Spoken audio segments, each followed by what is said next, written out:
तो movie start होती है एक एक्टर को दिखाते हुए जो अपने डायलॉग्स की प्रैक्टिस कर रहा है। मूवी में वो एक प्रीस्ट है और उसे किसी बच्चे का एक्सॉर्सिज्म करना है। स्क्रिप्ट में कुछ होली वर्ड्स थी जिसे वो पढ़ रहा था और ये पढ़ते हुए हम देखते हैं कि एकदम से इस सेट की लाइट्स फ्लिकर करने लगी। जिस कमरे में वो खड़ा था वो कमरा तेजी से हिलने लगा और एकदम से किसी न दिखने वाली चीज ने उस एक्टर के ऊपर हमला करके उसे मार डाला। सीन यहीं से कट होता है और हमें ली और एंथनी को दिखाया जाता है। एंथनी एक ड्रग एडिक्ट है, इसी वजह से उसका और उसकी बेटी का रिलेशन बहुत खराब है। उसकी बेटी उसे डैड तक नहीं कहकर बुलाती और ये सब तब से है जब से एंथनी की वाइफ की डेथ हुई है। अपनी वाइफ वाले हादसे से पहले एंथनी एक एक्टर हुआ करता था, लेकिन उस हादसे के बाद वो नशे की लत में लग गया और उसने सारा काम छोड़ दिया। अब तकरीबन 2 साल रिहैबिलिटेशन सेंटर में रहने के बाद एंथनी काफी हद तक स्टेबल हो चुका था, इसीलिए उसे दोबारा मूवीज में रोल मिलना शुरू हो गए थे और अब उसे रोल दिया गया था उसी एक्टर का जिस एक्टर को हमने मूवी में मरते देखा है। ये रोल मिलने के बाद एंथनी बहुत खुश था। वो चर्च में जाता है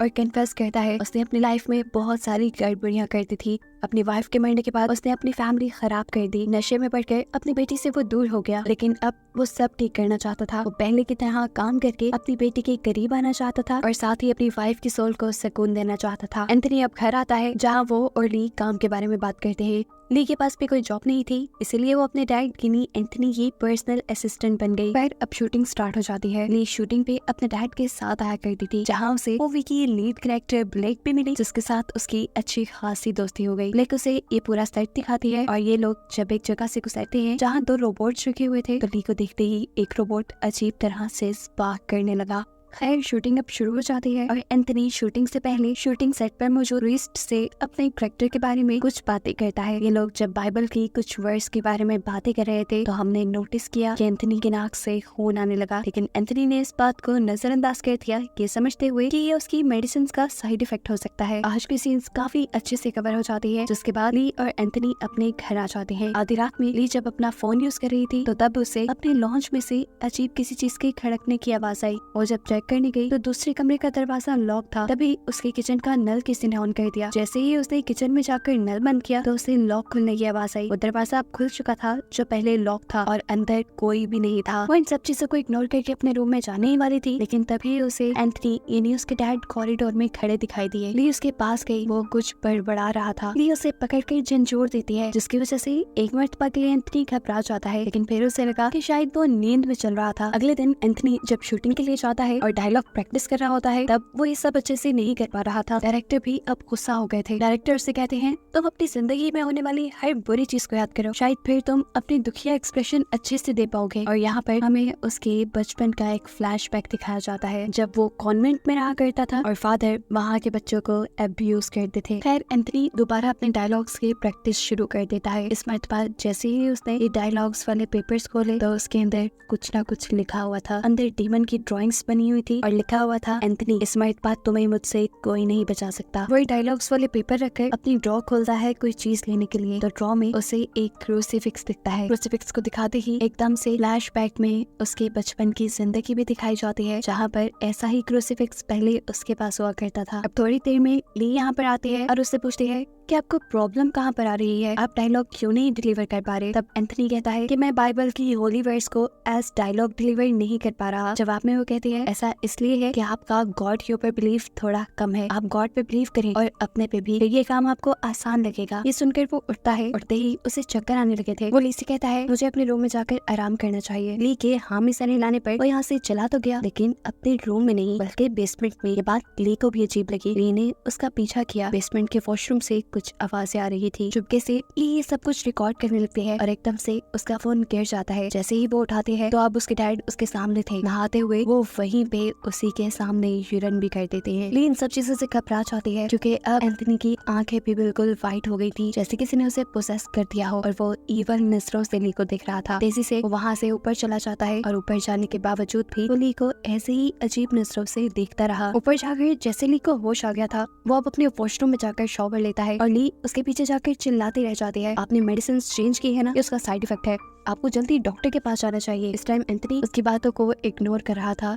जबकि हम उसकी बॉडी पे काले धब्बों को देख रहे थे, जो इस बात की कंफर्मेशन थी कि वो किसी इवल चीज के पोजेशन में है, यानी किसी बुरी ताकत ने उसे अपने कब्जे में ले लिया है। ये निशान जैसे कुछ ही सेकंड के लिए उसकी बॉडी पे आए थे और फिर चले भी गए। मूवी सेट पर डायरेक्टर, प्रोड्यूसर और किसी भी को एक्टर को एंथनी की एक्टिंग पसंद नहीं आ रही थी, इसीलिए वो अपसेट होकर दोबारा ड्रिंक करने लगता है। जबकि यहाँ फादर ली से सवाल करते हैं, क्या इस मूवी में जो कुछ हो रहा है तुम्हें इस पे बिलीव है? ली जवाब में कहती है, पहले तो नहीं था, लेकिन रात जो मैंने देखा है उसके बाद कुछ कुछ यकीन हो रहा है। इसके बाद ली जब घर आती है तो देखती है कि एंथनी उससे पहले ही घर आ चुका था। उसके हाथ बुरी तरह जख्मी थे, जिसमें से खून बह रहा था और मुंह का भी तकरीबन यही हाल था। उससे मिली उससे कहती है, आपने दोबारा ड्रग्स शुरू कर दी, उसी लाइफ में वापस चले गए जिससे मुझे नफरत थी, इसलिए अब मैं आपके साथ नहीं रहूंगी। ये सुनकर वो गुस्से से पागल हो गया, इतनी जोर से चिल्लाया कि वहाँ कमरे में मौजूद सभी कांच की चीजें टूट गई और फिर अजीब भयानक से तरीके से चलते हुए अपनी बेटी के सामने आया। पुलिस से कहता है, कहाँ जाओगे तुम? तुम्हारे पास ना स्कूल है ना माँ है, बचा में तुम मेरे पास ही रहोगी। ये सुनकर ली बुरी तरह डर जाती है और गुस्से में कहती है,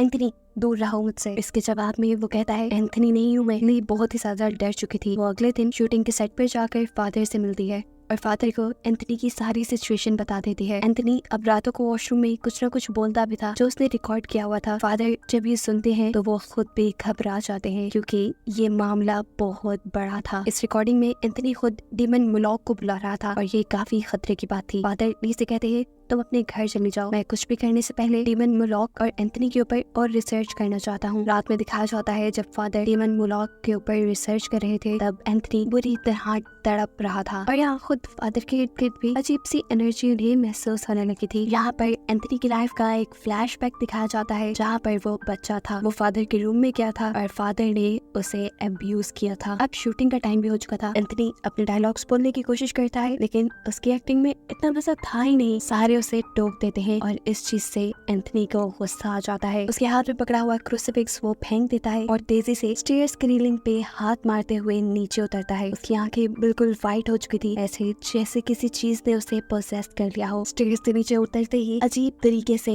उसकी बॉडी मुड़ने लगती है। उसकी कमर उल्टी तरफ मुड़ गई थी और ये सिर्फ एक बार नहीं बल्कि कई बार हुआ था। जिसके बाद ली जब उसे रोकने की कोशिश करती है, ये कहते हुए कि एंथनी रुक जाओ, तो वो इस बार भी यही जवाब देता है, एंथनी नहीं हूँ मैं। जिसके बाद वो बार बार अपना सर टेबल से मारने लगा। ये सारा तमाशा देखकर डायरेक्टर एंथनी को किसी और एक्टर से रिप्लेस कर देता है और जब वो वाला एक्टर अपने डायलॉग्स रिहर्सल कर रहा था तो एंथनी ने आकर उसकी आंखों में कांच डाल के उसे मार डाला। उसकी इस हरकत की वजह से अब इस मूवी की शूटिंग बंद कर दी गई थी, जिसकी वजह से मूवी की मेन कैरेक्टर भी बहुत परेशान थी। वो परेशान थी इसलिए ली उसे अपने घर ही ले आई, जहाँ दोबारा एंथनी ने इन दोनों के ऊपर हमला कर दिया। ये दोनों उसे परेशान हो जाती हैं और उसे वहाँ से जाने को कहती हैं, जो सुनकर एंथनी विंडो से जंप कर देता है। लेकिन हैरानी की बात थी, वो विंडो से नीचे नहीं गिरा बल्कि कहीं गायब हो गया। डायरेक्टर ये दोनों जाती है फादर के पास, उन्हें ये सारी बात बताती है, जिसके जवाब में फादर उन्हें बताते हैं कि तुम्हारे डैड को डीमन मुलॉक ने पोसेस किया हुआ है और अब वो वहीं मिलेंगे जहाँ से पोसेशन शुरू हुआ था, यानी शूटिंग के सेट पर। अगली जब मूवी सेट पे आई तो उसे सामने एक रूम के अंदर बाइबल गिरी हुई नजर आई। वो जैसे ही उसे उठाने के लिए रूम के अंदर जाती है तो एकदम से उसके पीछे एंथनी आकर खड़ा हो जाता है। डायरेक्टर वो बाइबल की वर्स को पढ़ने लग जाती है और एंथनी यानी वो डीमन भी अब उसके साथ साथ उन्हीं वर्स को पढ़ा था। जैसे ये वर्स उसके ऊपर कोई असर ही न कर रही हो, डीमन उससे कहता है कि ये मैं सदियों से सुनता रहा हूँ और अब ये मेरे ऊपर कोई काम नहीं करती। ली अब डीमन से कहती है, प्लीज एंथनी को छोड़ दो, वो मर रहा है। जवाब में डीमन कहता है, वो तो सालों से मर रहा है। ये कहते ही वो डीमन ली के ऊपर हमला कर देता है, लेकिन ली के हाथ में इस टाइम क्रूसीफिक्स था, जिसे वो उस डीमन के सर पे लगाती है और डीमन उसे छोड़ देता है। ये क्रूसीफिक्स उसके सर पे लगाने की वजह से डीमन की पावर्स थोड़ी कम हुई थी। ऐसे में जहाँ फादर और ब्लैक को भी डीमन ने पैरालाइज किया हुआ था, वो भी उसकी पोजीशन से छूट जाते हैं। अब फादर डीमन से कहते हैं, तुम एंथनी की बॉडी छोड़ दो और मेरे अंदर आ जाओ, क्योंकि फादर खुद एंथनी का एक्सॉर्सिज्म करने में कामयाब नहीं हो पा रहे थे। डीमन भी उसकी बात मानते हुए एंथनी को छोड़कर फादर के अंदर आ जाता है। यहाँ से अब मूवी फ्लैशबैक में जाती है और हमें ये रीजन दिखाई जाती है कि क्यों उस डीमन ने सिर्फ एंथनी को ही पकड़ा था। असल में एंथनी बचपन में जब कॉन्वेंट में रहता था तब फादर उसे अब्यूज किया करते थे और अब्यूज करने के बाद उसके सर पे उल्टा क्रॉसिफिक्स बना देते थे, यानी वहाँ पर गॉड को माना नहीं जाता था, वहाँ पर डीमन की वर्शिप होती थी। डीमन की यानी कहीं शैतान की पूजा की जाती थी। ये ट्रॉमा बचपन से अब तक एंथनी के दिमाग में था और यही उसकी कमजोरी बनी, जिसकी वजह से डीमन ने उसको पोजेस कर लिया। सीन दोबारा प्रेजेंट में शिफ्ट होते हैं, जहाँ अब फादर की बॉडी में वो डीमन है। फादर को बचाने के लिए एंथनी यहाँ होली क्रूसीफिक्स उठाता है और बाइबल की वर्स पढ़ना शुरू कर देता है। अब उसकी वर्स डीमन के ऊपर असर दिखा रही थी, क्योंकि वो बचपन वाले अपने ट्रॉमा से अब निकल चुका था और गॉड के ऊपर बिलीव रखते हुए ये वर्स पढ़ रहा था, और ऐसे वो डीमन कमजोर होकर फादर को छोड़ देता है। कहानी के आखिरी सीन में हमें एंथनी और ली को दिखाया जाता है, जो अब अपनी लाइफ नॉर्मल गुजार रहे थे। एंथनी रोज चर्च जाने लगा था, जबकि ली अपने साथ हुए इस सारे वाक्य की स्टोरी लिख रही थी और इसके ऊपर वो एक फिल्म बनाना चाहती थी, जिसे दिखाते हुए ये कहानी यहाँ खत्म हो जाती है।